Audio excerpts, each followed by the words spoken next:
नमस्कार दोस्तों, स्वागत है आपका DLS study point YouTube channel पर। तो फ्रेंड्स, आज अपन इस लेक्चर के अंदर राजस्थान की जो पॉलिटी है, स्टेट पॉलिटी है, उसका एक टॉपिक है राज्यपाल, उसके बारे में है वो पढ़ेंगे।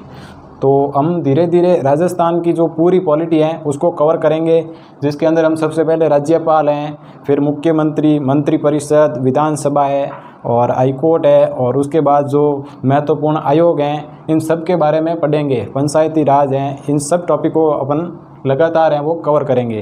तो आप चैनल को सब्सक्राइब नहीं किया है अभी तक तो सब्सक्राइब कर दीजिए और वीडियो के साथ बने रहे। तो हम सबसे पहले हैं वो राज्यपाल के बारे में आज पढ़ेंगे। राज्यपाल की 1, 2 या 3 क्लास में अपन राज्यपाल को पूरा कवर कर देंगे। तो सबसे पहले हम देखते हैं कि राज्यपाल में हम क्या क्या है वो पढ़ने वाले हैं। तो सबसे पहले हम राज्यपाल के जो महत्वपूर्ण अनुच्छेद हैं, महत्वपूर्ण अनुच्छेदों के बारे में पढ़ेंगे, और फिर उसके बाद राज्यपाल की जो शक्तियां हैं, शक्तियों के बारे में पढ़ेंगे, और उसके बाद हैं वो राजस्थान के अंदर जो कौन कौन से राज्यपाल रहे हैं और उनकी क्या क्या विशेषताएं थी उनके बारे में भी अपन पढ़ेंगे, और उसके बाद हैं कुछ जो एक्स्ट्रा फैक्ट होंगे राज्यपाल से संबंधित उनके बारे में भी अपन पढ़ेंगे। तो इस तरीके से अपन जो राज्यपाल टॉपिक है वो पूरा कर लेंगे 2 से 3 वीडियो के अंदर। तो फ्रेंड्स, अब अपन शुरू करते हैं राज्यपाल से जुड़े कुछ महत्वपूर्ण है वो अनुच्छेद। तो राज्यपाल आपको पता होना चाहिए, भारतीय संविधान के टोटल 22 भागों में से 6 नंबर भाग के अंदर इसका प्रावधान है राज्यपाल का, और उसके अंदर अनुच्छेद 153 से लेकर 162 तक राज्यपाल से संबंधित हैं वो प्रावधान किए गए हैं। इसके अलावा भी बहुत सारे अनुच्छेद हैं जिनमें राज्यपाल की विशेष शक्तियों का उल्लेख है, उनके बारे में भी अपन पढ़ेंगे। तो सबसे पहले अपन को राज्यपाल के अंदर एग्जामिनर है वो अनुच्छेदों के बारे में ही पूछता है। या तो वो अनुच्छेदों का मिलान करने वाला क्वेश्चन दे देगा, एक साइड अनुच्छेद और उससे संबंधित प्रावधान देकर मिलान करने वाला क्वेश्चन दे देगा, और या फिर है वो डायरेक्ट सीधा सीधा पूछ लेगा कि राज्यपाल की नियुक्ति किस अनुच्छेद में है, योग्यता किस अनुच्छेद में है। तो इस तरीके से आप प्रीवियस ईयर क्वेश्चन देखना, बहुत सारे क्वेश्चन हैं वो आए हुए हैं। तो अपन को 153 से लेकर 162 तक क्रम से और ढंग से याद होने ज़रूरी हैं। तो उसके लिए अपन याद करने का प्रयास करते हैं और एक सिंपल ट्रिक्स के माध्यम से अपन याद करते हैं, क्योंकि कई बार हम कंफ्यूज हो जाते हैं कि नियुक्ति किस में है, योग्यता किस में है, कार्यकाल किस में है। तो इस तरीके से अपना जो है क्वेश्चन गलत हो जाता है। तो हम इसको एक ट्रिक से याद करते हैं। तो फ्रेंड्स, आपको पता है कि राज्यपाल हैं वो राज्य के अंदर एक राजा की तरह होता है, क्योंकि पहले राज प्रमुख होते थे, उनकी जगह ये राज्यपाल हैं वो पद बनाया गया है, या फिर हम कह सकते हैं उसी का नाम चेंज किया है। तो एक राजा की तरह रोल होता है राज्यपाल का। तो होता क्या है कि राज्यपाल हैं वो, उनका जो नाक है उसके अंदर कचरा चला जाता है, तो उसको साफ करने के लिए राज्यपाल को योग की क्रिया करनी पड़ती है, और योग के माध्यम से वो अपना नाक है वो साफ करता है। तो ये एक स्टोरी के माध्यम से अपन एक लाइन बनाते हैं कि राजा का नाक योगा से साफ, यानी कि राजा के नाक में कुछ कचरा है वो फंस चुका है, तो वो राज्यपाल जब योग करेंगे, कुछ अनुलोम विलोम आदि क्रिया करेंगे, तो उससे है वो साफ हो जाएगा। तो राजा का नाक योगा से साफ। तो ये सिर्फ और सिर्फ अनुच्छेदों को क्रम से याद करने की ट्रिक है। तो इसके अंदर सबसे पहले ये राजा, तो अनुच्छेद 153 के अंदर है वो राज्यपाल का पद दे रखा है, राजा से हो जाएगा राज्यपाल का पद, और फिर का से हो जाएगी कार्यपालिका शक्ति 154 के अंदर। तो इसमें पद हो जाएगा और इसमें हो जाएगी कार्यपालिका शक्ति, यानी कार्यपालिका शक्ति का राज्य में प्रधान राज्यपाल होता है। उसके बाद ना इसमें 2 अनुच्छेद हैं। ना से हो जाएगी नियुक्ति 155 नियुक्ति, और इस क से हो जाएगा कार्यकाल 156। तो 153 पद 156 में कार्यपालिका शक्ति का प्रदान 155 में नियुक्ति और 156 में है वो कार्यकाल। और फिर योग्य से हो जाएगी योग्यता। अनुच्छेद 157 के अंदर है वो राज्यपाल की योग्यता से संबंधित है वो प्रावधान है। और फिर से है तो से हो जाएगा 158 सेवा और शर्तें। राज्यपाल पद से संबंधित शर्तें कौन कौन सी हैं उसके बारे में हो जाएगा 158। और साप से अपन 159 कर देंगे और शपथ का प्रावधान है वो 159 के अंदर है राज्यपाल से संबंधित। और फिर बाकी वाले इतने इम्पोर्टेंट नहीं हैं और 161 हैं वो आप ऐसे ही याद रख सकते हैं। समाधान की शक्ति है वो अनुच्छेद 161 के अंदर है। तो इस तरीके से अपना 153 से लेकर 162 तक के अनुच्छेद हैं वो हम इस एक लाइन से याद कर सकते हैं। तो राजा का नाक योगा से साफ, 153 राज्यपाल पद, 156 कार्यपालिका शक्ति का प्रदान, 155 में नियुक्ति, 56 में कार्यकाल, 157 में योग्यता, 158 में सेवा और शर्तें और 159 में शपथ और 161 के अंदर है वो समाधान की शक्ति आ जाएगी। तो इन अनुच्छेदों को अपन व्यवस्थित रूप से पहले याद कर लेंगे और फिर हम पढ़ते हैं एक एक अनुच्छेद के बारे में विस्तार से कि इन अनुच्छेदों में क्या क्या प्रावधान दे रखे हैं। तो इस ट्रिक को आप एक बार है वो नोट कर लीजिए।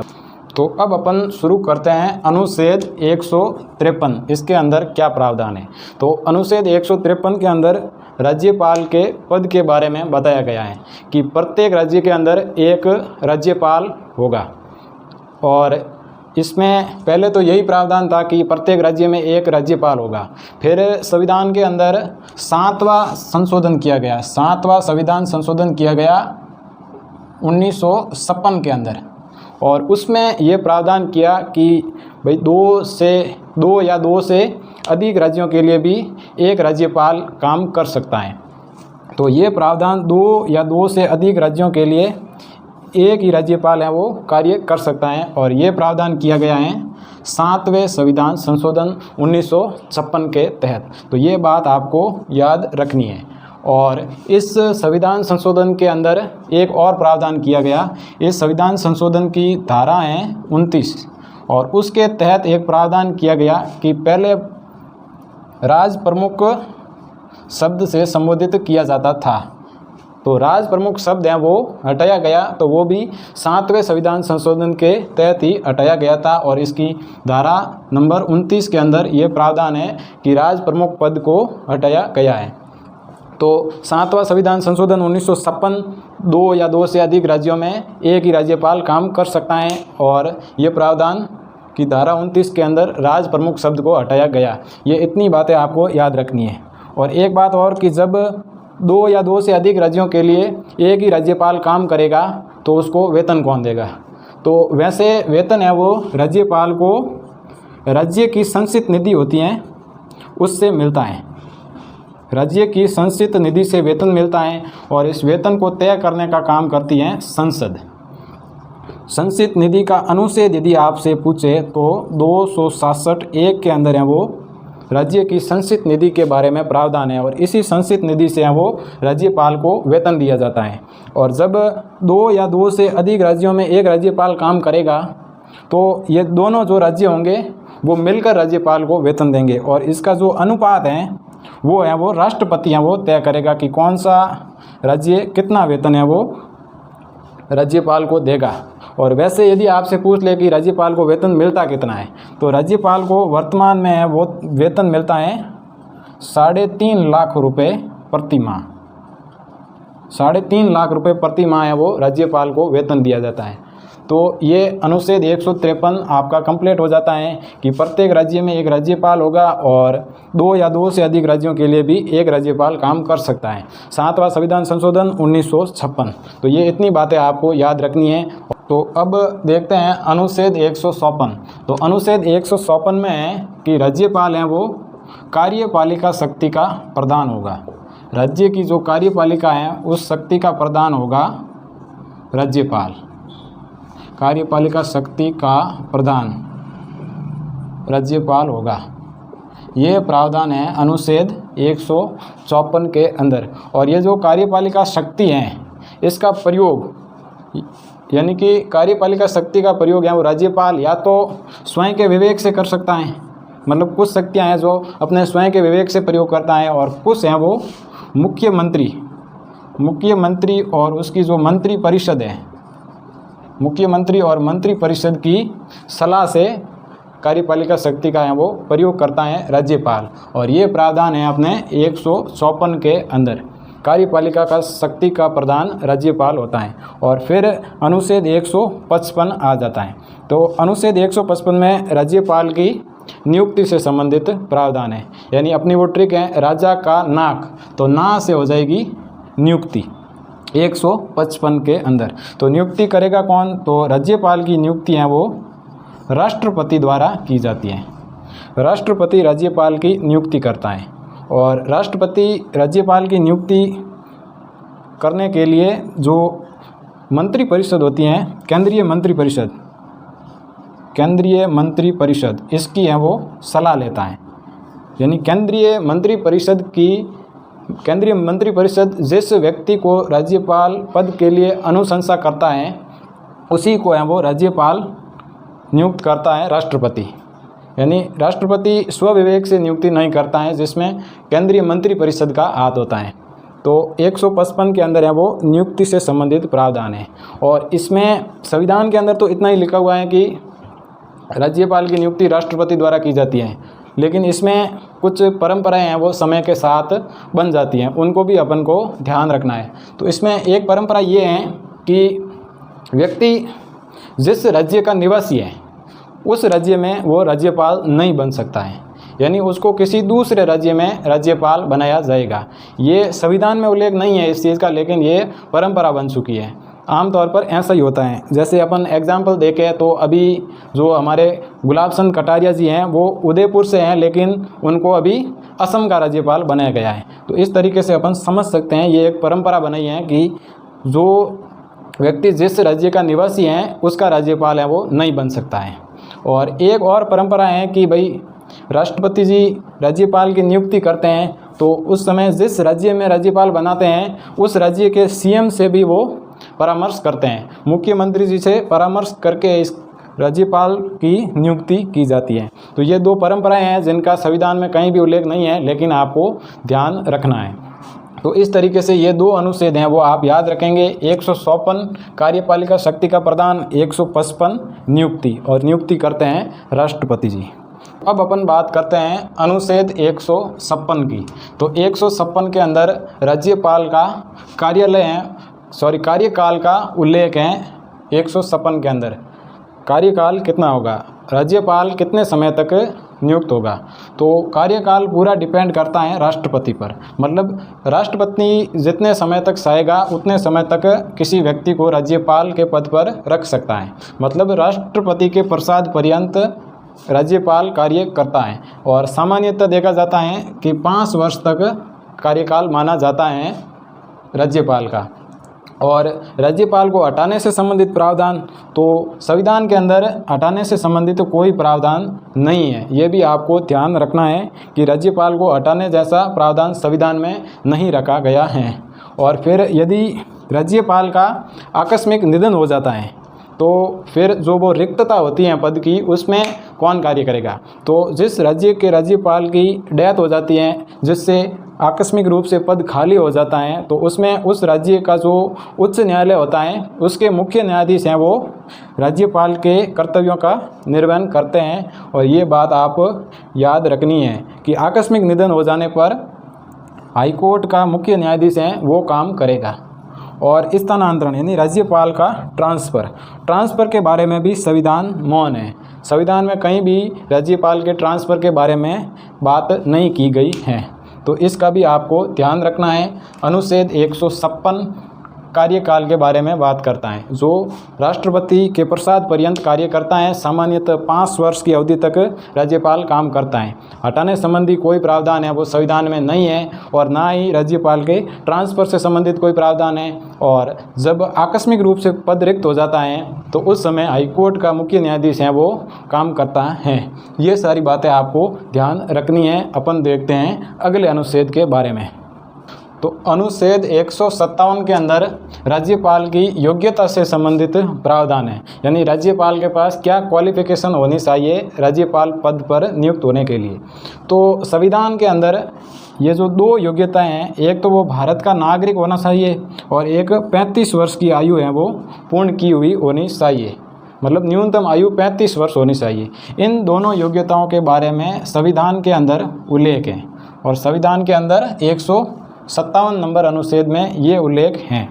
बाकी तो जो सभी पदों के लिए योग्यता होती हैं कि कोई पागल आदमी नहीं होना चाहिए, मानसिक रूप से स्वस्थ होना चाहिए, ये सब नॉर्मल योग्यताएं होती हैं जो सभी पदों पर लागू होती हैं। तो आप मोस्टली ये ध्यान रखें 2 योग्यताएं, क्योंकि संविधान के अंदर इन 2 योग्यताओं के बारे में ही बात की गई है। और एक बात और है कि योग्यता और शर्तें दोनों अलग अलग होती हैं और इनमें आपको कंफ्यूज नहीं होना है। योग्यता के बारे में प्रावधान 157 के अंदर है और शर्तों के बारे में प्रावधान है वो 158 के अंदर है। यानी कि आप प्रीवियस ईयर क्वेश्चन देखना, उसमें ये 4 बातें हैं वो मिलाकर लिखी जाती हैं और फिर पूछते हैं कि निम्न में से कौन सी राज्यपाल पद की शर्त नहीं है, और उसमें ये दे रखा होता है कि वो भारत का नागरिक हो, 35 वर्ष की आयु पूर्ण हो, तो उनमें से अपन को अलग करना होता है। तो ये दोनों तो हैं योग्यताएं और ये बाकी वाली हैं शर्तें। तो शर्तों की बात करें तो पहली शर्त तो ये है जिसका उल्लेख अनुच्छेद 158 के 1 नंबर में है, जिसमें प्रावधान है कि कोई भी व्यक्ति जो राज्यपाल बनता है वो विधानसभा का सदस्य नहीं होना चाहिए। यानी कि कोई विधायक या सांसद है वो राज्यपाल बन सकता है, लेकिन वो जिस दिन राज्यपाल पद की शपथ ग्रहण करेगा उसी दिन से उसका जो विधानमंडल है वहाँ से उसका पद है वो रिक्त हो जाएगा। तो ये एक शर्त है। और दूसरी राज्यपाल पद के लिए शर्त है कि वो किसी भी लाभ के पद को धारण किया हुआ नहीं होना चाहिए। यानी कोई व्यक्ति राज्यपाल बनता है उस टाइम वो किसी लाभ के पद पर कार्य नहीं कर रहा होना चाहिए। ये भी एक शर्त है, न कि योग्यता। इसमें आप अच्छी तरीके से डिफरेंस करिएगा।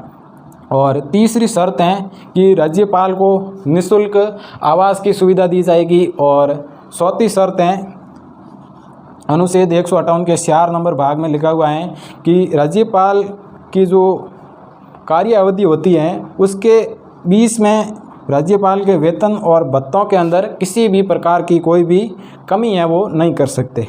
यानी कि वेतन भत्तों का निर्धारण संसद द्वारा किया जाता है, लेकिन उसके कार्यकाल के दौरान उसमें कोई भी नकारात्मक संशोधन है वो नहीं कर सकती हैं संसद। ये बात आपको ध्यान रखनी है। और वेतन आपको पता है 3.5 लाख रुपए प्रति माह है वो राज्यपाल को दिया जाता है। तो योग्यताएं 157 में और शर्तें हैं वो 158 में हो जाएगी। और इनमें आपको डिफरेंस अच्छी तरीके से याद रखना है, क्योंकि ये क्वेश्चन है वो पूछे जा चुके हैं। तो अब अपन बात करते हैं अनुच्छेद 159 की। तो अनुच्छेद 159 के अंदर शपथ का प्रावधान है। राज्यपाल पद की शपथ के बारे में उल्लेख है अनुच्छेद 159 के अंदर। तो शपथ दिलाने का काम होता है उच्च न्यायालय के मुख्य न्यायाधीश का। यानी नियुक्ति है वो राष्ट्रपति द्वारा की जाती है। नियुक्ति तो राष्ट्रपति जी करते हैं, लेकिन उनको शपथ दिलाने के काम है वो मुख्य न्यायाधीश द्वारा किया जाता है। मुख्य न्यायाधीश के समक्ष हैं वो राज्यपाल पद की शपथ ग्रहण की जाती है राज्यपाल द्वारा। और यदि मुख्य न्यायाधीश हैं वो अनुपस्थित हैं तो ऐसी स्थिति में वरिष्ठतम न्यायाधीश जो भी होगा हाईकोर्ट का वो उनको शपथ दिलाने का काम करेगा। और कोई राज्यपाल काम कर रहा है और उस दौरान उसको किसी दूसरे राज्य का अतिरिक्त प्रभार दे दिया जाता है तो ऐसे मौके पर पुनः शपथ उसको लेनी पड़ेगी। ये प्रावधान भी संविधान के अंदर हैं और इसको आप ध्यान रखिएगा। तो शपथ है वो मुख्य न्यायाधीश द्वारा दिलाई जाती हैं और इसका प्रावधान है वो 159 के अंदर है। और फिर अनुच्छेद है 161। 160 में ज़्यादा इम्पोर्टेंट नहीं है, 161 में देखते हैं। 161 के अंदर राज्यपाल की समाधान की शक्ति है उसका उल्लेख किया गया है। तो समाधान है उसमें एक तो राज्य सूची और एक समवर्ती सूची। राज्य सूची और समवर्ती सूची से संबंधित कोई भी विषय हैं, यानी राज्य सूची और समवर्ती सूची के किसी मामले में कोई अपराध है और उसमें हाईकोर्ट द्वारा सज़ा सुनाई गई है तो ऐसे मामलों में राज्यपाल हैं उस सज़ा को माफ़ कर सकता है, उस सज़ा में कमी कर सकता है, सज़ा में विराम दे सकता है, यानी आगे बढ़ा सकता है सज़ा को। तो ये समाधान की शक्ति हो जाएगी और ये सिर्फ और सिर्फ राज्य सूची और समवर्ती सूची के मामलों में ही लागू होगी, क्योंकि जो संघ सूची हैं, संघ सूची से संबंधित कोई भी मामला है तो उसमें समाधान की शक्ति हैं वो राष्ट्रपति के पास हैं।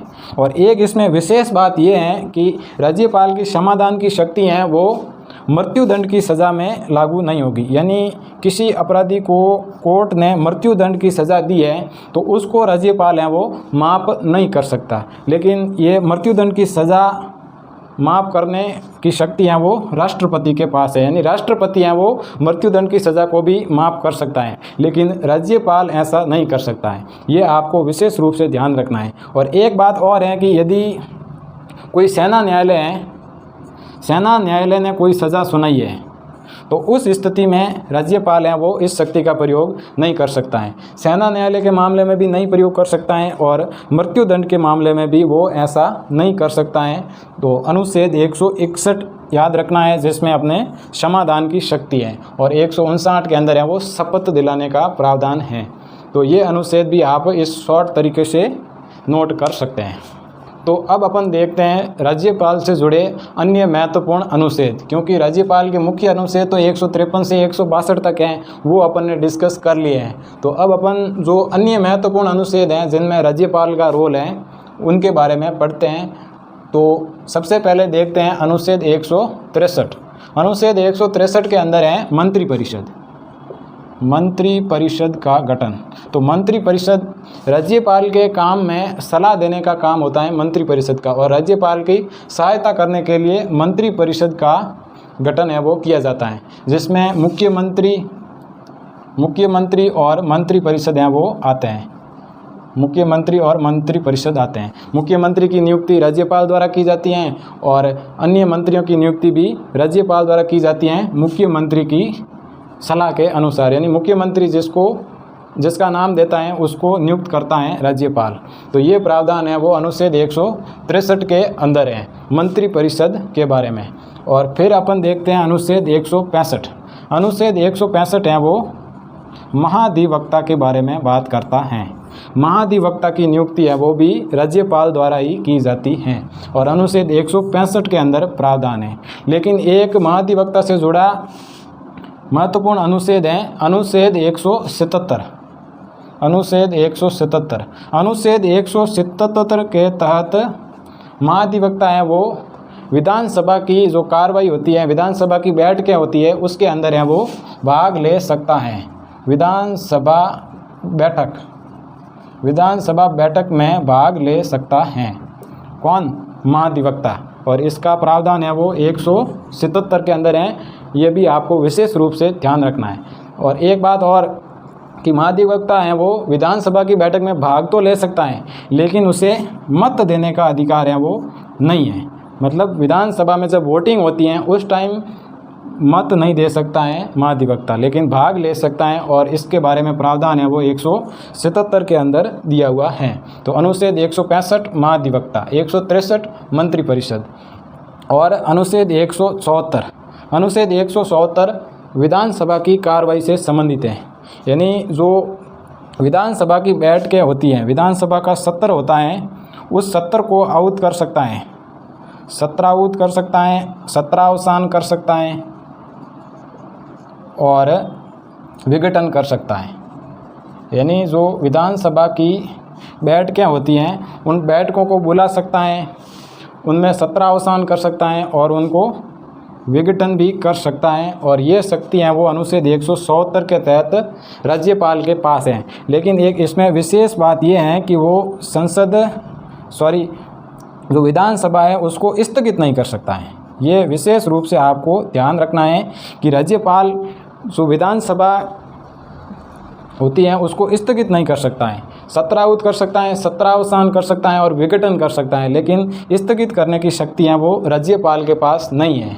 और ये शक्तियाँ हैं वो 177 के अंदर उल्लेखित हैं। तो इन 3 अनुच्छेदों को आप और याद रखेंगे।